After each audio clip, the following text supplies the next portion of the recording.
It's Boss Talk where stories unfold. From the hustle to the power of gold. We talk dreams, we talk big plans. Light it up with your own hands. All right. What's going on, everybody? It's your girl, Deanna Diaz, aka the Million Dollar Sis, and welcome back to another episode of Boss Talk. We just keep getting better and better, and today is no exception. So, to my right, hopefully it's your right, the way you're looking, I'm going to go ahead and give my intros how I do best. So, today's guest is proof that real change doesn't start with labels, it starts with listening.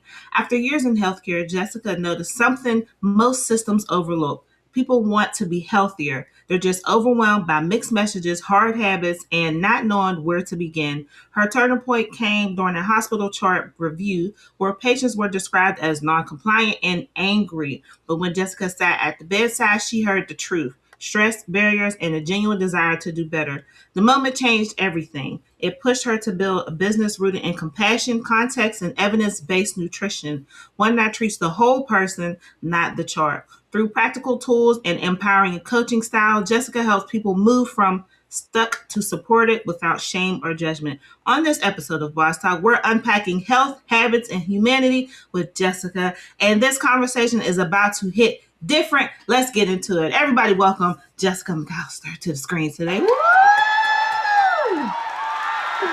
Did I do you justice? Yes, ma'am. That was beautiful. Thank you. Awesome. So, this is another biased episode because I actually know her personally. So y'all are just going to have to deal with it. Okay. So, but I know about you. We got a little bit of your backstory, but I want everybody else to go ahead and hear the words from the lovely Jessica McAllister. Yes. So personally, I know you from our, military side of the world. Yes. And, I just love everything you're doing, fellow boss, love it. But when it comes to, what I do, I've been a dietitian for about 21 years now, and just worked in different settings, like you mentioned, in healthcare, in clinics. Mhm. I've worked in sports, worked with athletes, obviously worked with soldiers as a dietitian. So just seeing nutrition and health from all those different angles and all those different spaces just really helped me to understand not only why it's so challenging for people to make changes in their habits, Mhm. but the real systems and the real tools that actually work when people commit to making those changes. And so I just, sometimes in certain settings you have to do what your setting dictates and drives. And so, Mhm. with my business, I get to 100% treat people and counsel people and coach people in a way that feels good for the both of us. It works for my clients, and I feel authentic and good about myself when I'm working with these people. Absolutely. I like it. I like it. I like it a lot. So now I do have to, I know we don't like doing it sometimes. We treat wearing a uniform like secret agents sometimes, when we're in regular world. But I have to shout her out because not only is she just in the Army, but she is a major in the Army. And I think that's major news, because, only important people get to make it to that level. And of course, I have to give her flowers on that side as well. So, Oh, woo! thank you, sis. Thank you. Yes. So now let's go ahead and get into it. So that moment during the hospital chart review clearly shifted something in you, right? How did hearing patients' real stories change the way you now approach health and coaching? Yeah. So, that wasn't like a one-time thing. It was a regular occurrence. You have, Mhm. and I'm not throwing anybody under the bus as far as profession is concerned, but, Mhm. we all know that doctors and nurses, they're super busy, especially in the hospital setting. They have a ton of patients they have to see, they have to make their rounds, they have to do their charting. And dietitians, we have a pretty similar flow when it comes to how we treat patients. But, in practice, we always do a chart review to get to know what's going on with the patient and, their medical conditions and, what our consult is related to. So, for example, somebody comes in and they have a heart attack. Mm. Doctor's going to order a nutrition consult for the dietitian to come in and talk to them about their diet. Obviously encourage them to limit sodium, fat, all the good stuff. But you know, in those notes, it'll show, oh, the patient doesn't take their medications, on a regular basis. They don't eat a healthy diet, and then that label as non-compliant is written in the note. But when Mm. you actually go in and talk to some of these patients, and try to ask them why, they don't take their medications, it could be a financial problem. They might not Mm. have, good access to a pharmacy where they can get their medications. Or, when it comes to diet, it could be that, they don't know how to cook, or they really don't have help around the house or access to groceries. So there's a number of reasons why people don't comply with medical advice that Mhm. have nothing to do with their willingness to comply with medical advice. And so, it takes kind of some flexibility that, doctors and nurses may not have the time to implement when it comes to talking to these people and offering some advice and counseling. So for example, if somebody has a hard time with, food insecurity, we may explore options within the community to help them gain access to fruits and vegetables so that they can eat them and, hopefully get better. So again, just one example.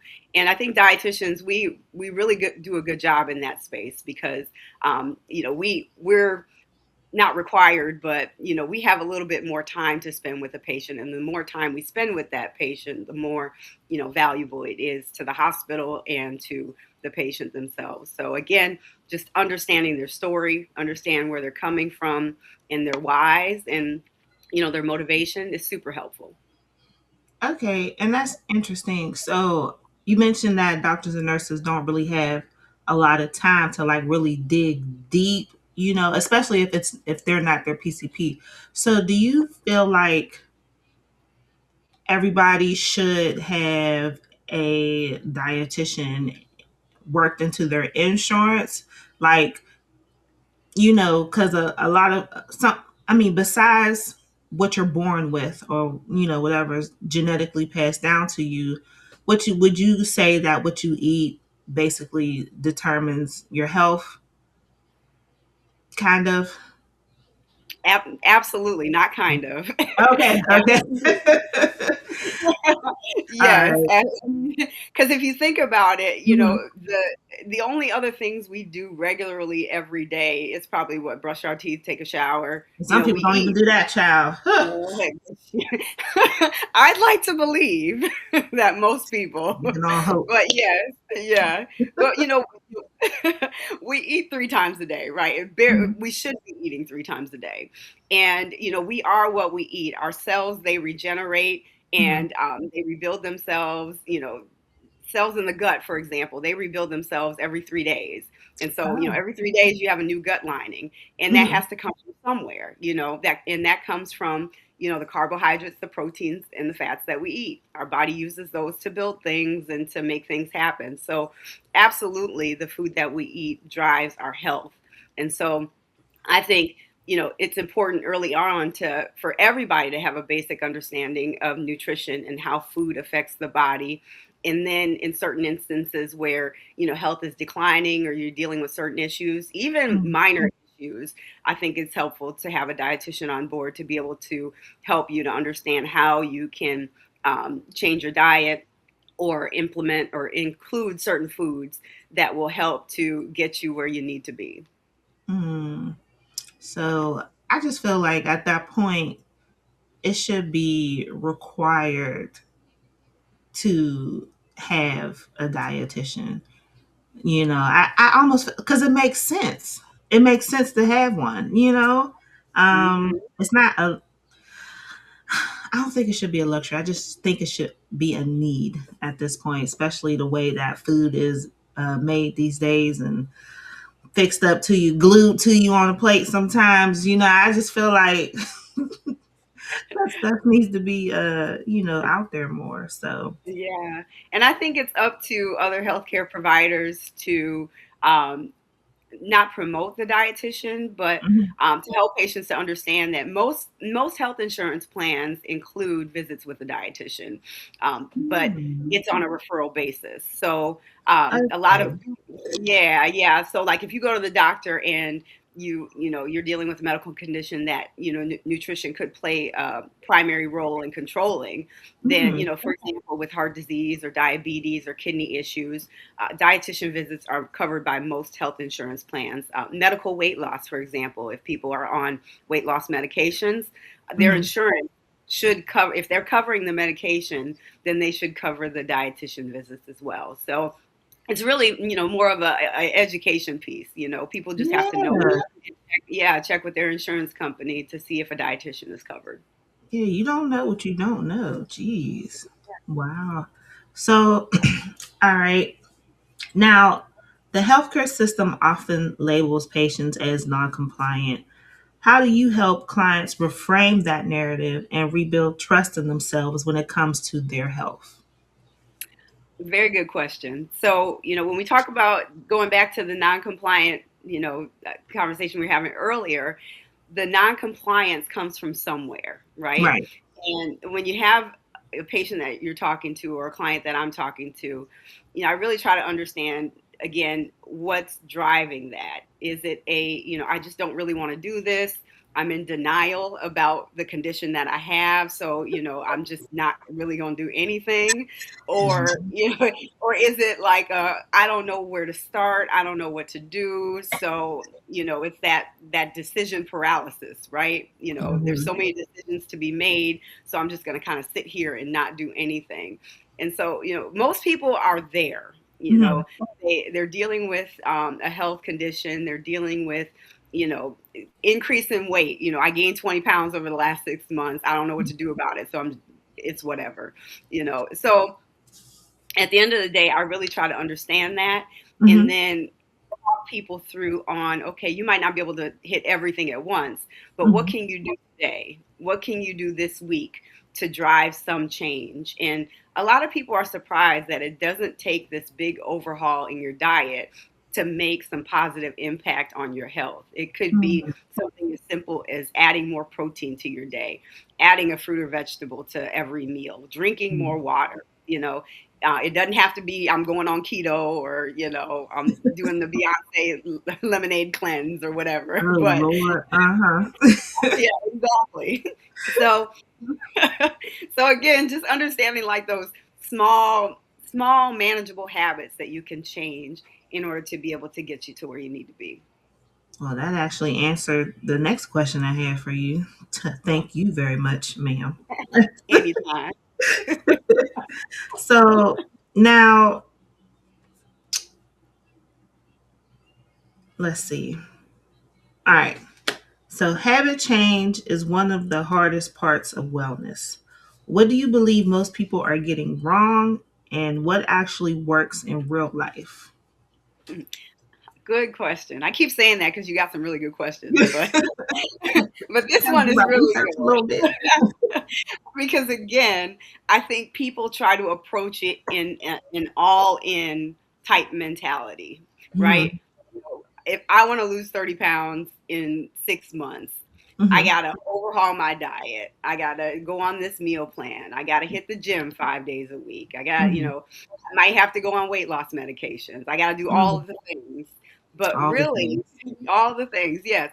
But really, it's all about, again, making those small changes. So, um, in thinking about those habits that we're building, we really want to build them within systems. And what that looks like is, okay, let's say I'm trying to add more protein to my day.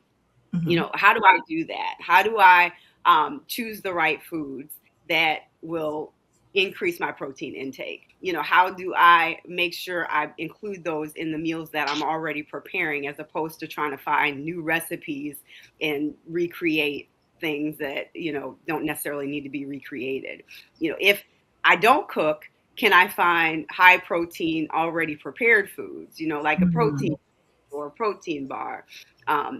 How do I, and then if I have trouble remembering to eat, how do I set up my system, set up my day to where I have those cues to say, okay, it's time to eat, until my body develops that rhythm on its own to say, okay, it's 12 o'clock, it's lunchtime, I'm hungry, I need to eat. So again, Mm. setting up those systems in your life to be able to help you make those habits more easier to implement versus trying to like overhaul your life and change your life around the goals and habits that you're trying to implement. That makes sense. That makes a lot of sense. People talk about systems, in the business world, they always talk about systems, but having a system for your food intake sounds good to me. Sounds really good. Yeah, and it makes sense because, like you said, we have systems for a lot of other things. If I'm trying to manage my money and get in better financial health, I've got a Hmm. system, I've got a budget, I'm checking my bank accounts, making sure, I don't overspend, paying off my debt, all the things. So it's similar.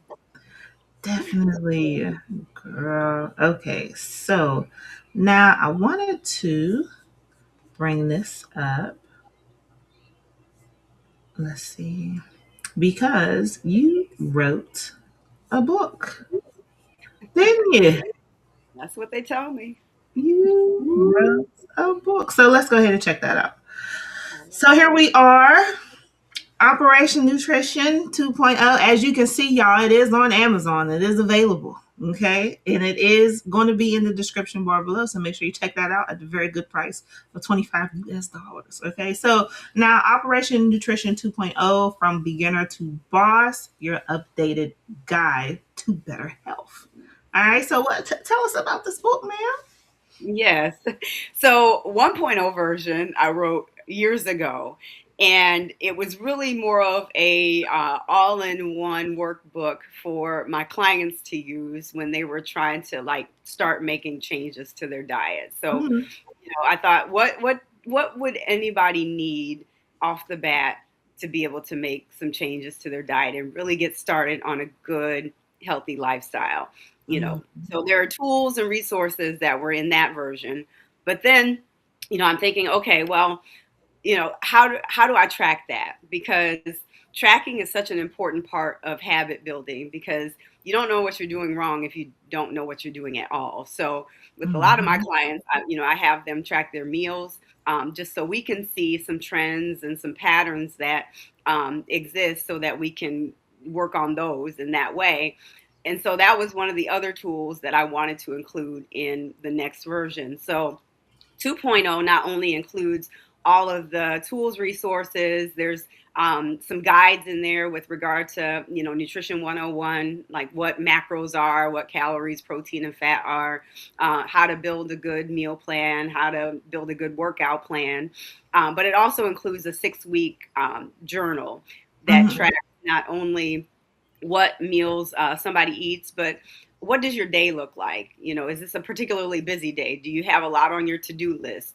Are you planning on going to the gym or exercising today at all? Are you drinking water? How much water are you drinking? So each day has those pieces of information in the planner, so that somebody can see, not only see and plan what they're doing, the next day, but they can also see what they've done historically, so Mhm. that they can make changes according to what those issues and problems might be. You know what? And it's so crazy because a couple weeks ago I said that I was going to start writing down what I ate or Mhm. whatever, because my body is really good at telling me when something shouldn't belong. Mm. Okay. Like I had bought these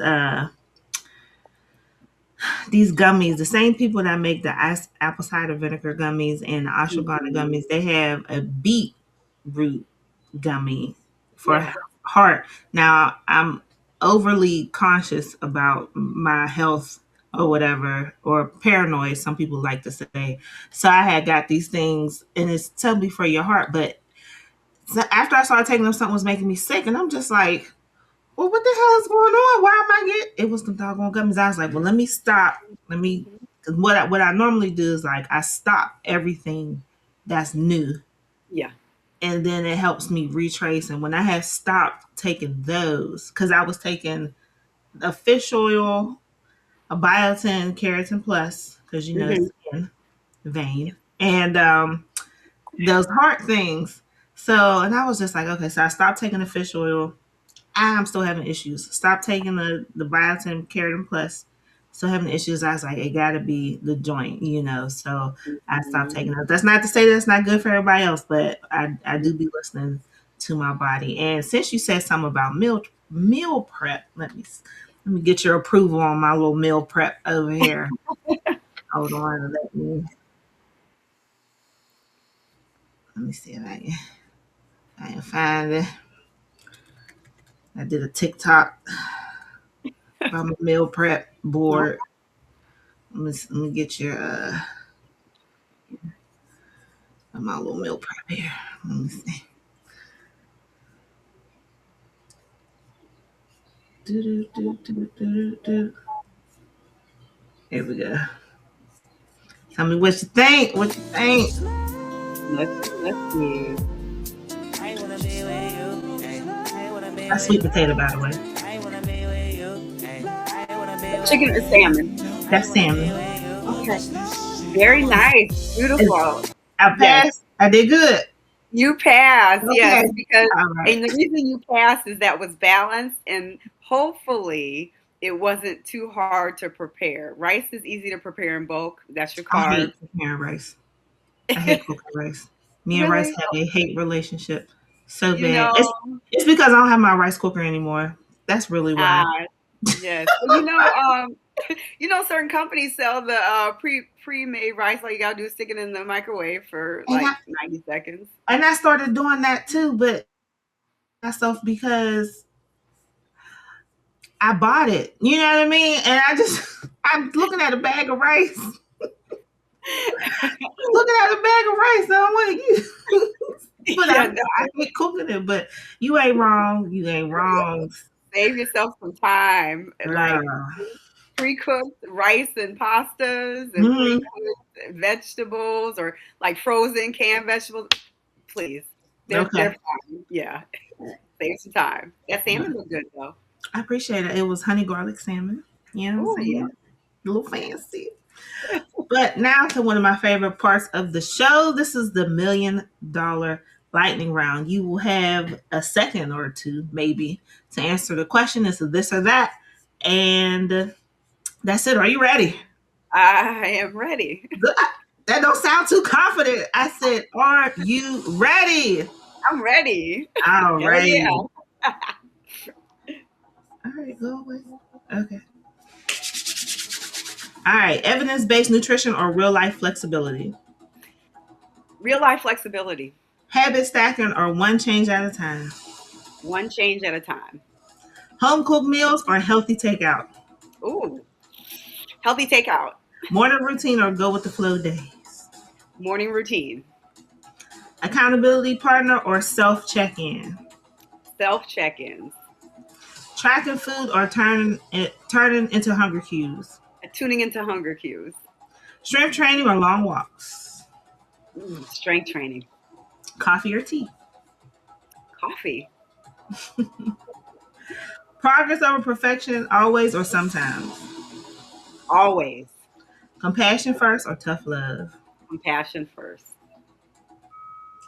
Yay, you made it. Yay. That went so bad. No, it wasn't. It wasn't. Have Yay. mercy on you. So, but yeah.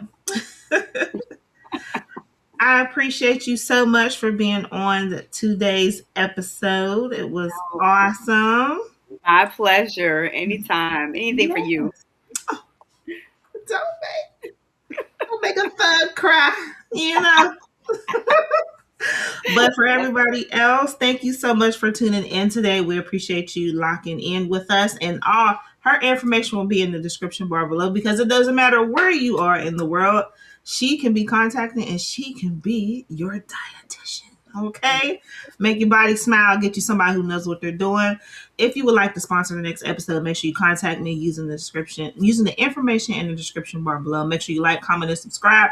Leave Jessica a message and all that good stuff. And I have to hurry up and get off here before my daughter wants to bust out of her room like the Kool-Aid Man or the Incredible Hulk. And I will see you guys on the next episode. Peace, love, and all that jazz. Inside the fire glow, watch your seeds begin to grow. Boss Talk, where your story flies underneath the city lights. Boss Talk, hear the voices rise. Every boss owns the sky.